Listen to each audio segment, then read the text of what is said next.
네, 이번 시간은 대한민국의 부동산 흐름을 짚어보는 마켓 트렌드 시간입니다. 오늘도 소라영 아나운서와 함께합니다. 어서 오세요. 안녕하세요. 네, 오늘은 숫자 하나로 모두의 눈을 번쩍 뜨게 한 소식, 바로 여의도의 92배 이야기로 시작해볼까 합니다. 여의도의 92배요? 이게 무슨 얘기일까요? 네, 바로 외국인이 보유한 국내 토지 규모입니다.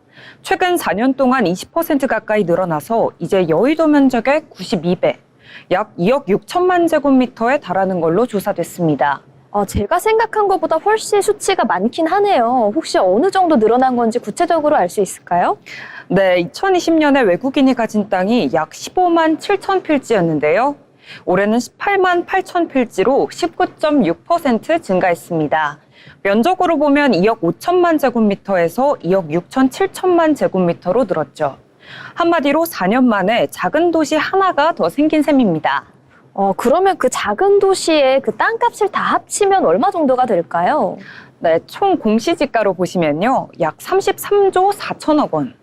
2020년보다 2조 원가량 늘었습니다. 외국인 소유 토지만 놓고 봐도 웬만한 지방자치단체의 1년 예산과 맞먹는 수준이죠. 그러면 그 많은 땅을 가장 많이 소유한 외국인이 어디일까요? 네, 단연 중국인입니다. 전체 외국인 보유 필지의 41%가 중국인 소유인데요. 7만 7천 필지에 달하고 면적으로는 여의도의 7배 정도인 2천만 제곱미터 수준입니다. 와, 그럼 사실상 여의도의 7개 정도가 중국인의 소유라고 볼 수 있는 거겠네요. 네, 그렇습니다. 반면 면적상으로는 미국인이 더 많은데요. 필지는 6만 2천여 개인데 땅 크기로는 무려 1억 4천만 제곱미터, 전체의 절반을 차지합니다. 그러면 외국인들이 주로 어떤 성격의 땅을 샀는지도 좀 궁금해집니다. 네, 가장 많은 건요, 아무래도 아파트 부지가 가장 많다고 보실 수 있겠습니다. 전체 5만 필지 이상이 아파트 관련 토지인데요. 그 다음이 상업용지, 단독주택, 레저용지, 공장용지 순입니다. 특히 상업용지는 투자용, 그리고 레저용지는 별장이나 골프장형 투자로 보는 시각이 많습니다. 그러면 실제로 투기가 의심되는 사례도 있을까요? 네, 있습니다.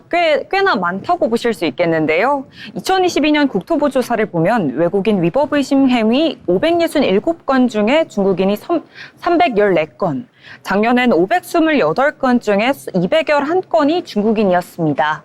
최근 조사에서도 여전히 중국인이 절반 가까이를 차지한 거 보실 수 있겠습니다. 단순히 투자 수준이 아니라 투기 문제로 번졌다라고 보실 수 있습니다. 그러면 이렇게 외국인 보유 토지량이 증가한 근본적인 원인은 좀 뭐가 있을까요? 네, 첫 번째 이유는 바로 규제 사각지대입니다. 국내에서는 외국인이 부동산을 살 때 큰 제약이 없거든요. 둘째는 바로 환율과 금리 차익.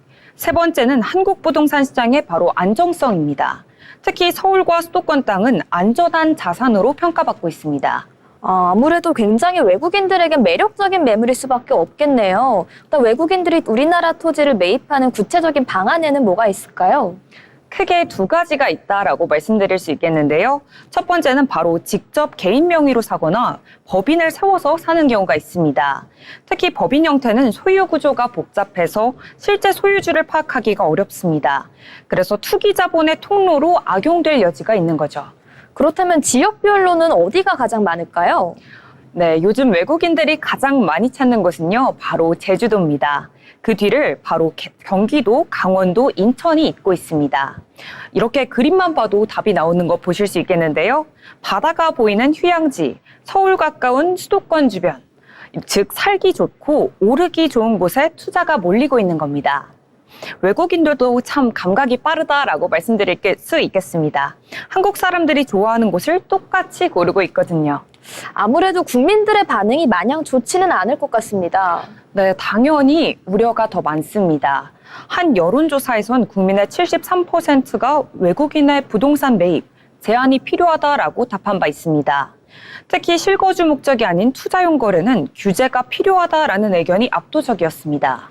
아무래도 이 정도 상황까지 왔으면 정부나 국회에서도 좀 대응을 해야 될 것 같은데요. 네, 최근에 국토위 소속의 김희정 의원이 외국인 토지거래 모니터링 강화와 허가제 도입을 제안했습니다.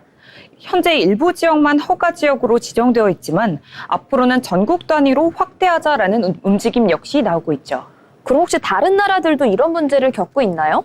네, 그렇습니다. 캐나다, 호주, 뉴질랜드는 외국인의 주택 토지 매입을 부분적으로 금지하거나 세금을 높게 부과하고 있습니다.